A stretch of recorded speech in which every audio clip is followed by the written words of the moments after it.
Quando Jesus estava saindo do pátio do templo, um discípulo disse: Mestre, veja que pedras e edifícios impressionantes. Jesus respondeu: Você está vendo estes enormes edifícios? Pois aqui não ficará uma pedra em cima da outra. Tudo será destruído.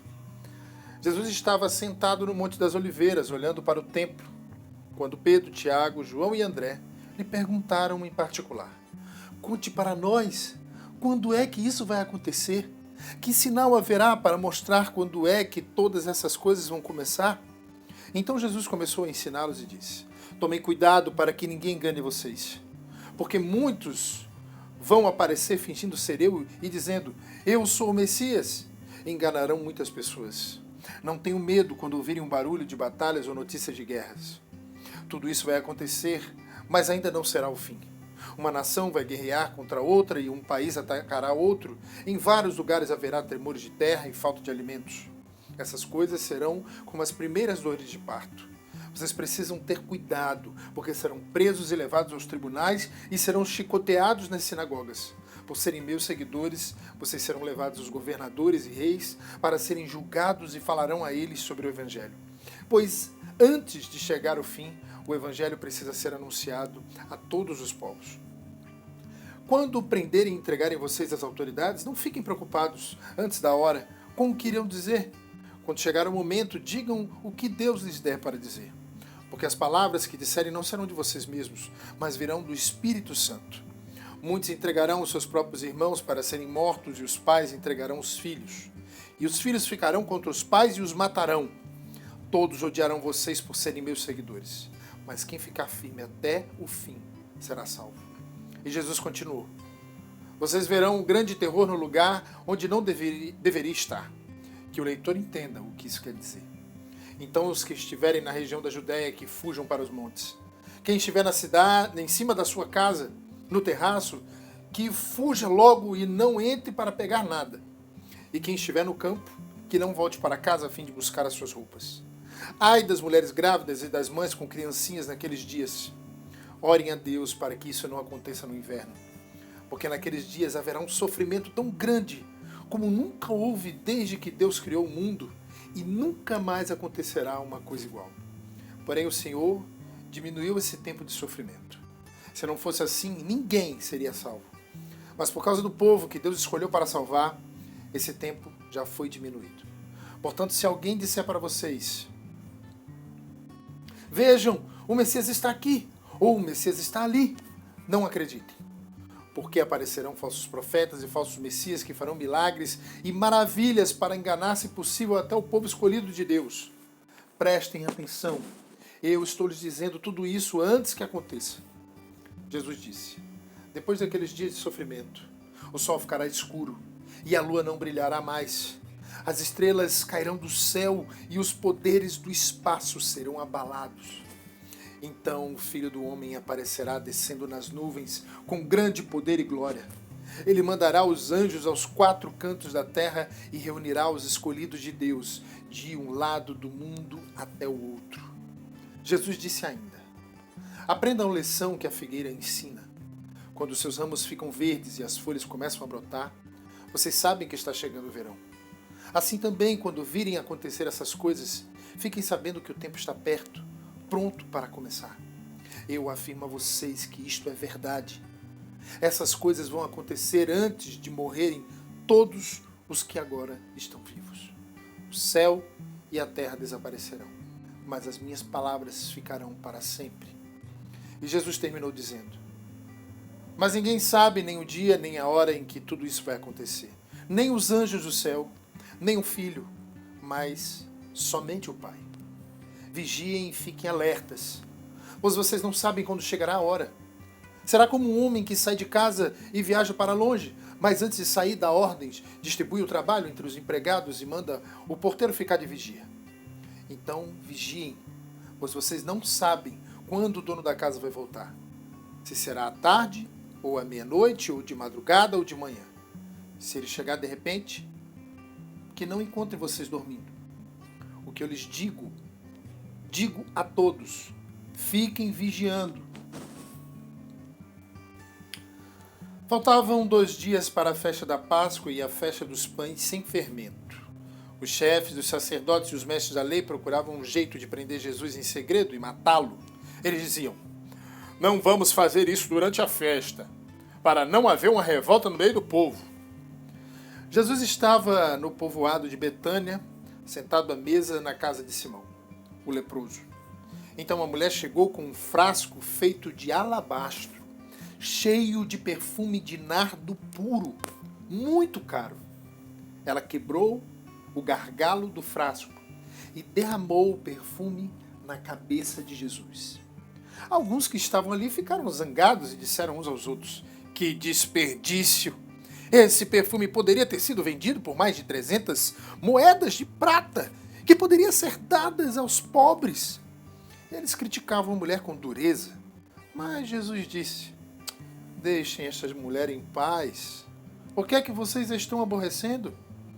Ela fez para mim uma coisa muito boa, pois os pobres estarão sempre com vocês. E em qualquer ocasião que vocês quiserem, poderão ajudá-los. Mas eu não estarei sempre com vocês. Ela fez tudo o que pôde, pois antes da minha morte veio perfumar o meu corpo para o meu sepultamento. Eu afirmo a vocês que isto é verdade. Em qualquer lugar do mundo onde o Evangelho for anunciado, será contado o que ela fez e ela será lembrada. Judas Iscariotes, que era um dos 12 discípulos, foi falar com os chefes dos sacerdotes para combinar como entregaria Jesus a eles. Quando ouviram o que ele disse, eles ficaram muito contentes e prometeram dar dinheiro a ele. Assim, Judas começou a procurar uma oportunidade para entregar Jesus.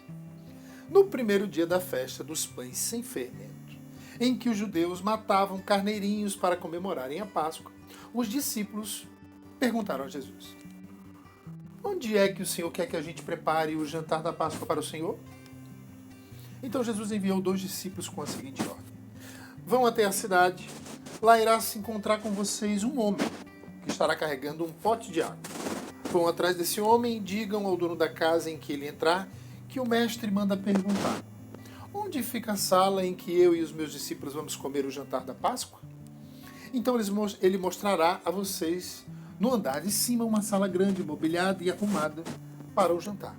Preparem ali tudo para nós. Os 2 discípulos foram até a cidade e encontraram tudo como Jesus tinha dito. Então prepararam o jantar da Páscoa. Quando anoiteceu, Jesus chegou com os 12 discípulos. Enquanto estavam à mesa no meio do jantar, ele disse: eu afirmo a vocês que isto é verdade. Um de vocês que está comendo comigo vai me trair. Eles ficaram tristes e um por um começaram a perguntar: o senhor não está achando que sou eu, está? Jesus respondeu: é um de vocês. É o que está comendo no mesmo prato que eu. Pois o Filho do Homem vai morrer de maneira como dizem as Escrituras Sagradas, mas ai daquele que está traindo o Filho do Homem. Seria melhor para ele nunca ter nascido. Enquanto estavam comendo, Jesus pegou o pão e deu graças a Deus. Depois partiu o pão e o deu aos discípulos, dizendo: peguem, isto é o meu corpo. Em seguida pegou o cálice de vinho e agradeceu a Deus. Depois passou o cálice aos discípulos e todos beberam do vinho.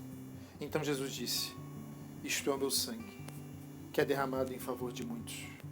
O sangue que garante a aliança feita por Deus com o seu povo. Eu afirmo a vocês que isto é verdade. Nunca mais beberei deste vinho até o dia em que beber com vocês um vinho novo no reino de Deus. Então eles cantaram canções de louvor e foram para o Monte das Oliveiras. E Jesus disse aos discípulos: todos vocês vão fugir e me abandonar, pois as Escrituras Sagradas dizem: matarei o pastor e as ovelhas serão espalhadas. Mas depois que eu for ressuscitado, irei adiante de vocês para a Galileia. Então Pedro disse a Jesus: eu nunca abandonarei o Senhor, mesmo que todos o abandonem. Mas Jesus lhe disse: eu afirmo a você que isto é verdade. Nesta mesma noite, antes que o galo cante 2 vezes, você dirá 3 vezes que não me conhece. Mas Pedro repetia com insistência: eu nunca vou dizer que não o conheço, mesmo que eu tenha de morrer com o Senhor. E todos os outros discípulos disseram a mesma coisa. Jesus e os discípulos foram a um lugar chamado Getsemane. E Jesus lhes disse: Sentem-se aqui enquanto eu vou orar. Então Jesus foi, levando consigo Pedro, Tiago e João.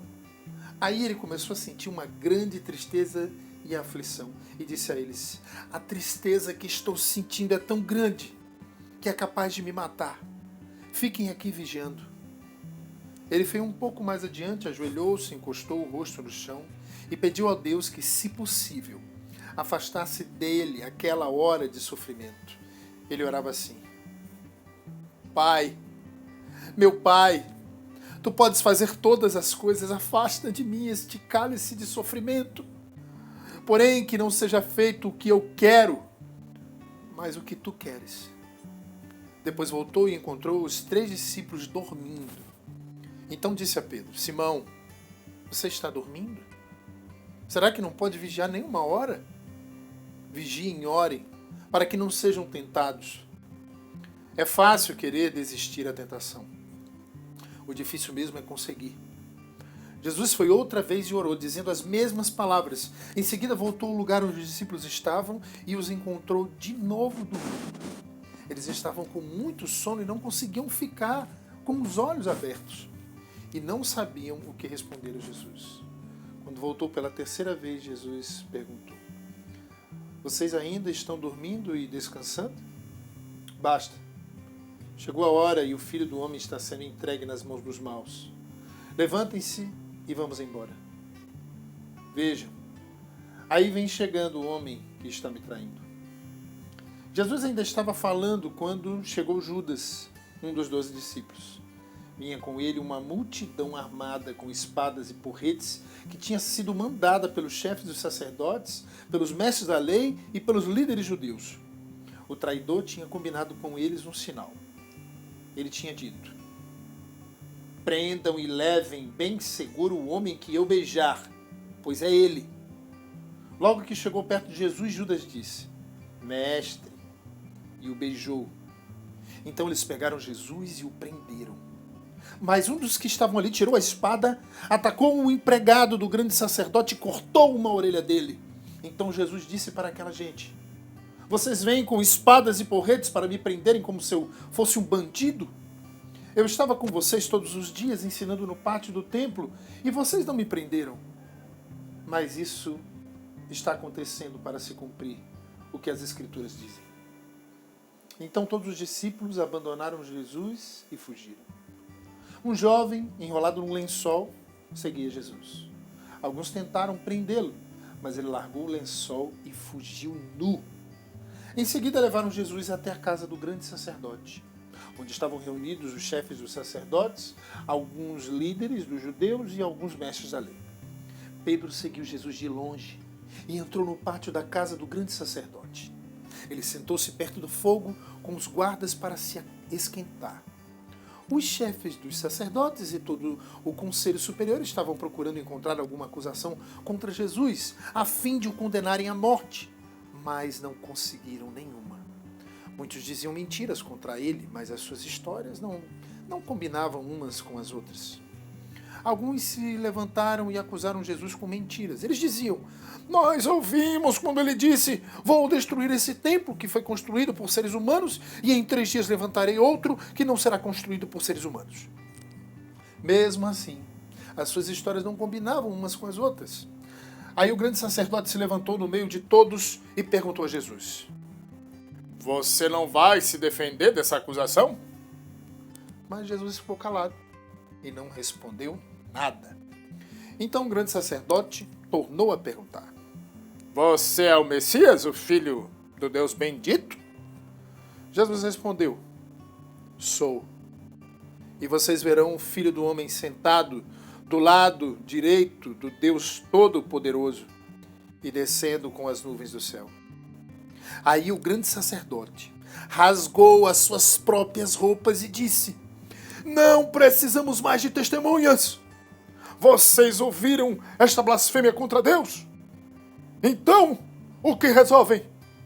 Todos estavam contra Jesus. E aí o condenaram à morte. Então alguns começaram a cuspir nele, cobriram o rosto dele, davam bofetadas nele e perguntavam: quem foi que te bateu, que bateu em você? Adivinhe! E também os guardas o pegaram e lhe deram bofetadas. Pedro ainda estava lá embaixo no pátio, quando apareceu uma das empregadas do grande sacerdote. Ela viu Pedro se esquentando perto do fogo, olhou bem para ele e disse: Você também estava com Jesus de Nazaré. Mas ele negou, dizendo: Eu não conheço, não sei o que é que você está falando. E saiu para o corredor. Naquele momento, o galo cantou. Quando a empregada viu Pedro ali, começou a dizer aos que estavam perto: Este homem é um deles. Mas ele negou outra vez. Pouco depois, as pessoas que estavam ali disseram de novo a Pedro: Não há dúvida que você é um deles, pois você também é da Galileia. Aí Pedro disse: Juro que não conheço esse homem de quem vocês estão falando. Que Deus me castigue se não estou dizendo a verdade. Naquele instante, o galo cantou pela segunda vez. E Pedro lembrou que Jesus lhe tinha dito: Antes que o galo cante 2 vezes, você dirá 3 vezes que não me conhece. Então Pedro caiu em si e começou a chorar.